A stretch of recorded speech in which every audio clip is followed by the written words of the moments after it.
ലേവ്യർ അധ്യായം 4. കർത്താവ് മോശയോട് അരുളി ചെയ്തു,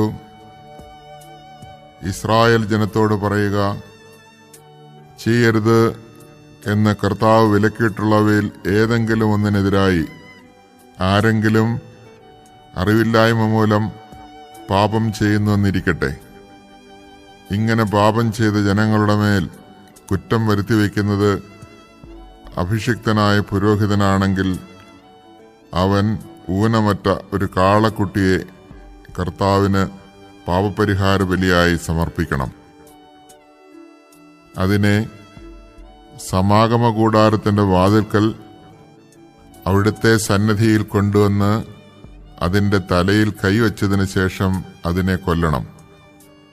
അഭിഷിക്ത പുരോഹിതൻ കാളക്കുട്ടിയുടെ കുറെ രക്തമെടുത്ത് സമാഗമ കൂടാരത്തിലേക്ക് കൊണ്ടുവരണം. അവൻ തന്റെ വിരൽ രക്തത്തിൽ മുക്കി അതിലൊരു ഭാഗം കർത്താവിന്റെ സന്നിധിയിൽ ശ്രീകോവിലിന്റെ തിരശ്ശീലയുടെ മുൻപിൽ 7 പ്രാവശ്യം തളിക്കണം.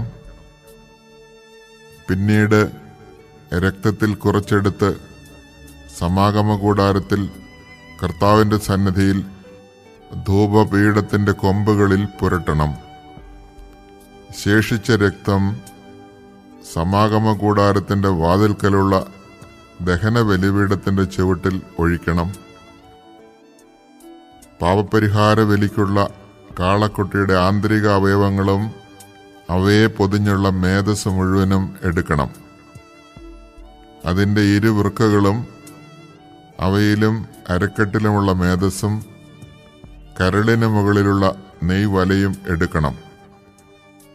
സമാധാന ബലിക്കുള്ള കാളയിൽ നിന്നെന്ന പോലെ പുരോഹിതൻ അവയെടുത്ത് ദഹന ബലിപീഠത്തിൽ വെച്ച് ദഹിപ്പിക്കണം. എന്നാൽ കാളക്കുട്ടിയുടെ തോലും മാംസം മുഴുവനും തലയും കാലുകളും ആന്തരിക അവയവങ്ങളും ചാണകവും കാളയെ മുഴുവനും പാളയത്തിനു വെളിയിൽ ചാരമിടുന്ന വൃത്തിയുള്ള സ്ഥലത്ത് കൊണ്ടുവന്ന് കത്തുന്ന വിറകിന്മേൽ വെച്ച് ദഹിപ്പിക്കണം. ചാരമിടുന്ന സ്ഥലത്ത് തന്നെ അതിനെ ദഹിപ്പിക്കണം. ഇസ്രായേൽ സമൂഹം മുഴുവൻ അറിവില്ലായ്മ മൂലം പാപം ചെയ്യുകയും കർത്താവ് വിലക്കിയിരിക്കുന്നതിൽ ഏതെങ്കിലും ഒന്ന് ചെയ്ത് കുറ്റക്കാരാവുകയും അക്കാര്യം അവരുടെ ശ്രദ്ധയിൽപ്പെടാതിരിക്കുകയും ചെയ്യുന്നുവെന്നിരിക്കട്ടെ. എന്നാൽ തങ്ങളുടെ പാപങ്ങളെക്കുറിച്ച് അറിയുമ്പോൾ പാപപരിഹാര ബലിക്കായി സമൂഹം മുഴുവൻ ഒരു കാളക്കുട്ടിയെ കാഴ്ചവെക്കുകയും അതിനെ സമാഗമ കൂടാരത്തിന്റെ വാതിൽക്കൽ കൊണ്ടുവരികയും വേണം. സമൂഹത്തിലെ ശ്രേഷ്ഠന്മാർ കർത്താവിന്റെ സന്നിധിയിൽ വെച്ച് കാളക്കുട്ടിയുടെ തലയിൽ കൈകൾ വയ്ക്കണം. അതിനെ അവിടുത്തെ മുൻപിൽ വെച്ച് കൊല്ലണം. അഭിഷിക്തനായ പുരോഹിതൻ കാളക്കുട്ടിയുടെ കുറെ രക്തം സമാഗമ കൂടാരത്തിലേക്ക് കൊണ്ടുവരണം.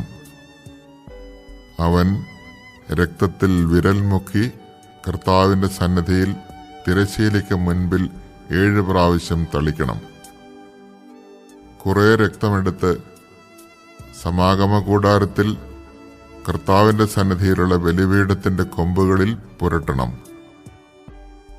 ബാക്കി രക്തം സമാഗമ കൂടാരത്തിന്റെ വാതിൽക്കലുള്ള ദഹന ബലിപീഠത്തിന്റെ ചുവട്ടിൽ ഒഴിക്കണം.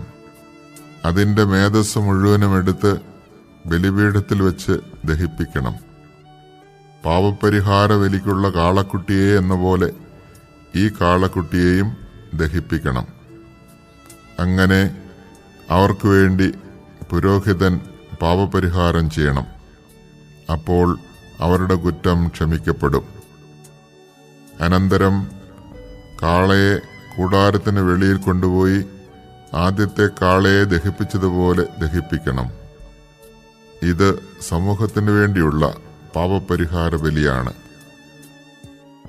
ഒരു ഭരണാധികാരി തന്റെ ദൈവമായ കർത്താവ് വിലക്കിയിട്ടുള്ളവയിൽ ഏതെങ്കിലും ഒന്ന് അറിവില്ലായ്മ മൂലം ചെയ്ത് കുറ്റക്കാരനാകുന്നെന്നിരിക്കട്ടെ. അവൻ തൻ്റെ തെറ്റ് മനസ്സിലാക്കുമ്പോൾ ഊനമറ്റ ഒരു കോലാട്ടിൻമുട്ടനെ കർത്താവിന് ബലിയർപ്പിക്കണം.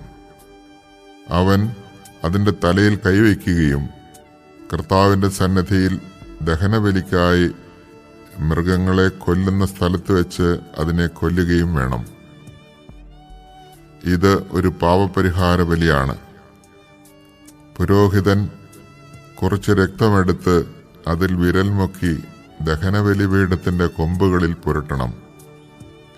ശേഷിച്ചത് ബലിപീഠത്തിൻ്റെ ചുവട്ടിൽ ഒഴിക്കണം. അതിൻ്റെ മേധസ് മുഴുവനും സമാധാന ബലിക്കുള്ള മൃഗത്തിൻ്റെ മേധസ് പോലെ ബലിപീഠത്തിൽ വെച്ച് ദഹിപ്പിക്കണം. അങ്ങനെ പുരോഹിതൻ അവൻ്റെ പാപത്തിന് പരിഹാരം ചെയ്യണം. അപ്പോൾ കുറ്റം ക്ഷമിക്കപ്പെടും. ജനങ്ങളിൽ ആരെങ്കിലും കർത്താവ് വിലക്കിയിട്ടുള്ളതിൽ ഏതെങ്കിലും ഒന്ന് അറിവില്ലായ്മ കൊണ്ട് ചെയ്ത് കുറ്റക്കാരനായി എന്നിരിക്കട്ടെ. അവൻ തൻ്റെ തെറ്റ് മനസ്സിലാക്കുമ്പോൾ ഊനമറ്റ ഒരു പെൺകോലാടിനെ പാപപരിഹാരത്തിനായി സമർപ്പിക്കണം. അവൻ ബലിമൃഗത്തിൻ്റെ തലയിൽ കൈവയ്ക്കുകയും ദഹനബലിക്കുള്ള സ്ഥലത്ത് വെച്ച് അതിനെ കൊല്ലുകയും വേണം. പുരോഹിതൻ കുറച്ച് രക്തമെടുത്ത് അതിൽ വിരൽ മുക്കി ദഹനബലിപീഠത്തിൻ്റെ കൊമ്പുകളിൽ പുരട്ടുകയും ശേഷിച്ചത് ബലിപീഠത്തിൻ്റെ ചുവട്ടിൽ ഒഴിക്കുകയും വേണം. സമാധാന ബലിക്കുള്ള മൃഗത്തിൽ നിന്ന് മേധസ് മാറ്റിയെടുക്കുന്നതുപോലെ അതിൻ്റെ മേധസ് മുഴുവൻ എടുത്ത് പുരോഹിതൻ കർത്താവിന് പ്രീതികരമായ സൗരഭ്യത്തിനായി ബലിപീഠത്തിൽ വെച്ച് ദഹിപ്പിക്കണം. അങ്ങനെ പുരോഹിതൻ അവനു വേണ്ടി പരിഹാരം ചെയ്യണം. അപ്പോൾ തെറ്റ് ക്ഷമിക്കപ്പെടും. പാപപരിഹാര ബലിക്കായി ചെമ്മരിയാടിനെയാണ് കൊണ്ടുവരുന്നതെങ്കിൽ അത് ഊനമറ്റ പെണ്ണാടായിരിക്കണം.